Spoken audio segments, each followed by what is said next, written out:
ஈரோடு கிழக்கு குறித்து நீங்க பேச விரும்புனீங்க. அங்க திமுகக்கு எதிர்ப்பே இல்லாமல் வேற எந்த கட்சியும் போட்டியிடாமல் தனியாக நின்று வெற்றி பெறுதல் என்ன இருக்கு அப்படின்னு சொல்லியிருந்தீங்க. நீங்க அதை சம்ம பண்ணிருங்க. நான் திரு ஆண்டாள் பிரியதர்ஷினி அவர்கிட்ட கேட்டுறேன். இல்ல அதான் நீங்க ஈரோடு தேர்தலை பொறுத்த வரைக்கும் திமுகவுக்கு பெருத்த அவமானம் தான் சொல்லணும். எதிர்கட்சிகளுக்கு நாங்க போட்டியிடவே தயாரா இல்ல அப்படின்னு ஒதுங்கிட்டது ஒண்ணு. இன்னொன்னு, அப்படி இருந்தும் கூட 1000 ரூபாய் பணத்தை கொடுக்க வேண்டிய இடத்திற்கு தள்ளப்பட்டிருக்கிறது திமுக. பாரதிய ஜனதாவே நின்றுக்கலாம். இல்ல யாராவது வேண்டான்னு சொன்னாங்களா? அதிமுக வர வேண்டான்னு எல்லாருமே நின்றுருக்கலாமே. நாங்க தேர்தலில் பணம் தர்ற பழக்கம் எங்களுக்கு இல்லைங்க. ஒண்ணு, இப்ப டெல்லியில நீங்க பாரதிய ஜனதா மிகப்பெரிய பணப்புழக்கம் இருந்ததுன்னு ஏஐபில இருந்து குற்றச்சாட்டை முன் வச்சாங்க. இல்ல அங்க ஒரு பேச்சு, இங்க ஒரு பேச்சு. நீங்களே சொன்னீங்க, நிரூபிக்கிற வரைக்கும் அது குற்றச்சாட்டு தான். அதனால அது குற்றச்சாட்டு தான். இதுவரைக்கும் யார் நிரூபிச்சாங்க? நாங்க அந்த மாதிரியான தவறுகளை பாஜக செய்வதில்லை. கோயம்புத்தூர்ல நீங்க ஒரு குற்றச்சாட்டு சொன்னா அது உண்மை, அவங்க ஒரு குற்றச்சாட்டு சொன்னா யாரு வேணா குற்றச்சாட்டு உண்மை. சரி, ஓகே. இல்லைங்க மேடம், இல்ல சொல்லி முடிச்சிடுறேன். கோயம்புத்தூர்ல தமிழ்நாட்டுல அதுவும் குறிப்பா திராவிட கட்சி ஆட்சி செய்யறங்க நாங்க பணம் தராம 4.5 லட்சம் வாக்குகளை பெற்றுக்கிறோங்கிறது எங்களுடைய பெருமை. அண்ணாமலை அவர்கள் செஞ்சு காமிச்சிருக்காங்க. அதனால அது நாங்க செய்தத சாதனை தான் சொல்றோம். ஈரோடுல அதுக்கு நாங்க போக தயாரா இல்ல. பட் நிச்சயமாக எங்களுக்கு நம்பிக்கை இருக்கிறது. திமுக திரும்ப சொல்ற வெட்கப்படணும். ஏன்னு சொன்னீங்கன்னா, முதல்ல திருமங்கலம் ஃபார்முலா அறிமுகப்படுத்தினாங்க. போன தேர்தலில் பட்டி ஃபார்முலா இதுவரைக்கும் செய்யாதது. பணம், பாட்டில், பிரியாணி, கொலுசு இதெல்லாம் கொடுத்தாங்க, டோக்கன் கொடுத்தாங்க. ஆனா இந்த முறை நான் சொல்றேன், நல்லாட்சின்னு சொல்ற முதலமைச்சர் அவர்கள் உண்மையிலேயே நல்லாட்சி கொடுத்திருந்தா பணம் கொடுக்காம எலெக்ஷன் சந்திச்சிருக்கணும். இந்த அளவுக்கு 2 பக்கத்து கடிதம் எழுதுறாரு. எதிர்கட்சிகள் எல்லாம் துரோகிகள் சொல்றாரு, நிறைய கடிதம் எழுதுறாரு, நிறைய புலம்புறாரு.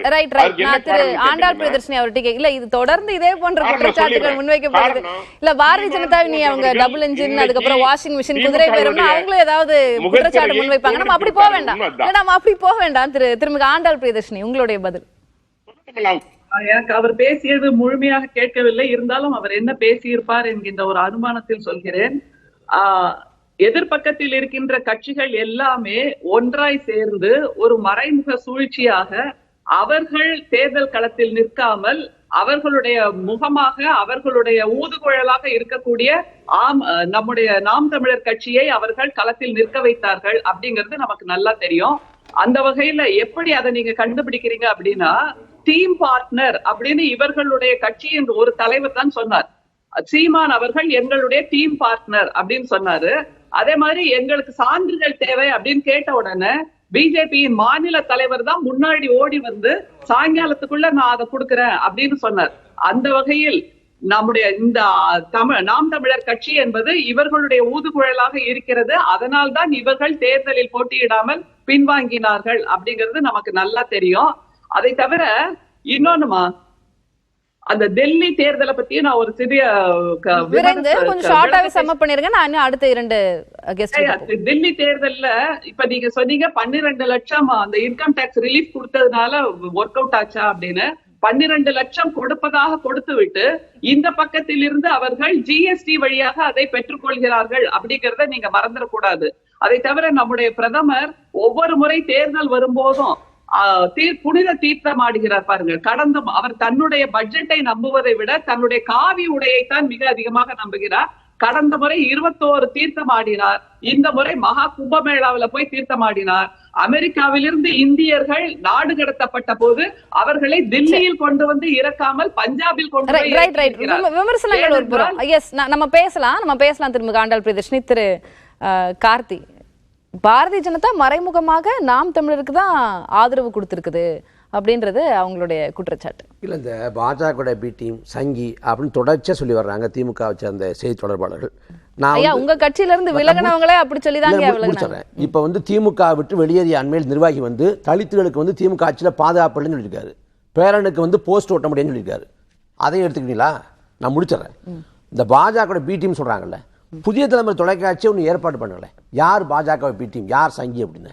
நாங்கள் நாம் தமிழர் சார்பாக வர்றோம், அவங்க திமுக சார்பாக வரட்டும், திராவிட கழகத்தையும் கூப்பிடட்டும். யார் பாஜக ஆதரிச்சா, யார் என்னென்ன வேலை செஞ்சான்னு பேசுவோம். இன்னைக்கு நம்ம பேசிக்கொண்டிருக்கிற சமகாலத்துல வந்து ஒரே ஒரு குறுக்கிடு கார்த்தி, அதுக்கப்புறம் நான் குறுக்கிட மாட்டேன். உங்க கட்சியில இருந்து முக்கிய நிர்வாகிகள் விலகினாங்க. அதுல ஒருவர் சொல்லி செல்கிறார், சங்கியாக செயல்படுவதற்கு என்னால் முடியாது, அதனால நான் ரொம்ப மன உளைச்சலோட அண்ணனிடம் இருந்து விலகுறேன் அப்படின்னு சொன்னது நாம் தமிழர் கட்சியில ரொம்ப முக்கியமான ஒரு நிர்வாகி. நாம் தமிழர் கட்சியில இருந்து வெளியேறவங்க அப்படிதான் சொல்லுவாங்க. கட்சி விட்டு வெளியேறவங்க கட்சி சரியா இருக்கு, நான் தப்பா இருக்குன்னு சொல்ல மாட்டாங்க. கட்சி விட்டு வெளியேறவங்க தன் தரப்பை நியாயப்படுத்த கட்சியை குற்றப்படுத்துவாங்க. 10 வருடமா கட்சியில இருந்து இருக்கட்டுங்க, இருந்துட்டு போட்டோம். அது என்ன இருக்குது? நான் சொல்றேன், நீங்க ஒரு பத்திரிகையாளர் இருக்கீங்க விடுவசமா, உங்க நினைவுல சொல்லுங்க, 10 ஆண்டு காலம் பாஜக ஆட்சியில் இருக்குது, நாம் தமிழர் கட்சி 15 வருஷமா களத்தில் இருக்கும். இந்த 10 ஆண்டு காலத்தில் பாஜக வந்த பிறகு பாஜகவோட இந்த சட்டத்தை இந்த திட்டத்தை நாம் தமிழர் கட்சி ஆதரிச்சு தப்புன்னு சொல்லுங்க, யோசிங்க. தெரியல, நீங்க நேரம் வேஸ்ட் பண்ண வேண்டாம். நீங்க ஒரு மணி நேரம் வச்சா வராது, ஏன்னா அப்படி ஒண்ணு இல்லவே இல்லை. நான் சொல்றேன், பாஜக கொண்டு வந்த ஜிஎஸ்டியை மாநிலங்களவையில் இதே திமுக ஆதரிச்சிருக்கு. பாஜக கொண்டு வந்த மாநில தன்னாட்சிக்கான எண்ணெயை ஆதரிச்சிருக்காங்க. அதே போல ராமர் கோவில் கட்டிக்கொள்ளலாம்ங்கிற உச்சநீதிமன்ற பெரியாரிய எதிர்ப்புல பாஜகவும் நாம் தமிழரும் ஒன்றிணைது. பெரியாரிய எதிர்ப்புல பாஜகவும் நாம் தமிழரும் ஒன்றிணைது. ஹெச் ராஜா வந்து பாராட்டுறாரு, குருமூர்த்தி பாராட்டுறாரு, ஆர்எஸ்எஸ் தலைவர்கள் பாராட்டுறாங்க. அதெல்லாம் உங்களுக்கு ஒரு ஃபேக்டர் இல்லையா? நிறைய விஷயம் இருக்கு, வெட்டி ஊட்டி பேசாதீங்க, முழுமையா கேளுங்க. நான் பதில் சொல்றேன் எல்லாத்துக்கும். இதுல வந்து பாஜக வந்து பெரியார் அணுகிறதுக்கும் நாம் தமிழர் கட்சி அணுகிறதுக்கு மாறுபாடு இருக்கு. இங்க வந்து சாதி ஒழிப்பு, சனாதன எதிர்ப்பு, மதவாத எதிர்ப்பு, சமூக விடுதலை, பெண்ணியம் போன்றவற்றில் வந்து பேசியதால பாஜக வந்து பெரியார் இருக்குது. நாம் தமிழர் கட்சி என்ன சொல்றோம்னா, இதுல வந்து பெரியார் வந்து சரிவர செயல்படல, சமரசம் பண்ணியிருக்காரு, சரிக்கிருக்காரு அப்படின்னு விமர்சனம் வைக்கிறோம். ரெண்டுக்கும் பெரிய மாறுபாடு இருக்கு, மலைக்கும் மடுவுக்குமான மாறுபாடு இருக்கு. இப்ப பாஜக வந்து வள்ளுவனை கொண்டாடுறதா சொல்லுது, அதே போல அண்ணல் அம்பேத்கர் சொந்தம் கொண்டாடுறாங்க. அதனால வள்ளுவரும் அம்பேத்கரும் சங்கியா. நாம் தமிழருடைய பெரியாரை எதிர்ப்புங்கிறது இப்பதான் வந்தது. இதுக்கு முன்னாடி பெரியார் கருத்துக்களை ஆதரிச்சதுதான் சீமான். பெரியாரை விமர்சனத்தோடு தான் அப்ப இது பண்ணோம். இப்ப தேவையில்லைங்க நிலைப்பாட்டுக்கு போறோம். இப்ப வர பெரியார் வந்து இஸ்லாமியர்களை ஆப்கானிஸ்தானுக்கு போட்டோம், பாகிஸ்தானுக்கு போட்டுங்கிற இந்த கருத்தை எப்படி பாக்குறீங்க? பெரியார் சொல்றாரு, பெண்கள் உடுத்துற ஆடைய வந்து பெரியார் பேசினதை வச்சு நீங்க மறுபடியும் அது பெரிய விவாதம். நிறைய அதுல இருந்து வளர்ச்சி அடைஞ்சிருக்கு, நிறைய கருத்துக்கள் மாறி வந்திருக்கு. அதெல்லாம் இல்ல, நான் சொல்றது கடைசி இன்னைக்கு எலெக்ஷன் ரிசல்ட் இதுக்குள்ள வந்துருங்க. நீங்க மட்டும் அதுக்கு போறீங்க, இப்ப நான் சொன்னா மட்டும் இந்த பக்கம் இங்க வாங்குறீங்க. எனக்கு கருத்து, நீங்க ஒரு குற்றச்சாட்டை முன்வைக்கிறீங்க. நீங்க ஒவ்வொரு வரிக்கும் கேள்வி கேட்டீங்கன்னா நான் பதில் சொல்ல முடியாது. நான் வந்து எங்க திசை மாதிரி போகல.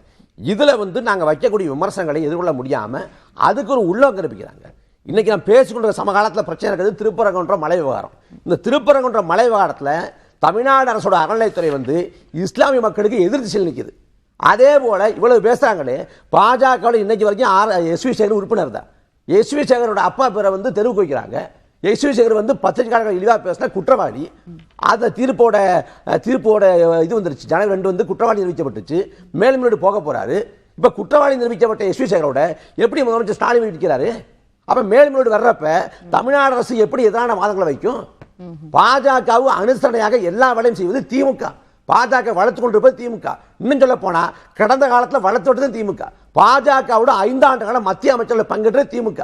குஜராத் 2002 மிகப்பெரிய இனப்படுகொலை நடந்தப்ப அதை ஆதரித்து மோடியும் பக்கம் திமுக. இந்த வரலாற்றை மறக்க முடியுமா? எல்லாத்தையும் அவங்க செஞ்சுட்டு கடைசியில் பாஜக பீட்டிம்னு எங்க மேல முத்திரம் தரலாம். அபாண்டம், அபத்தம்.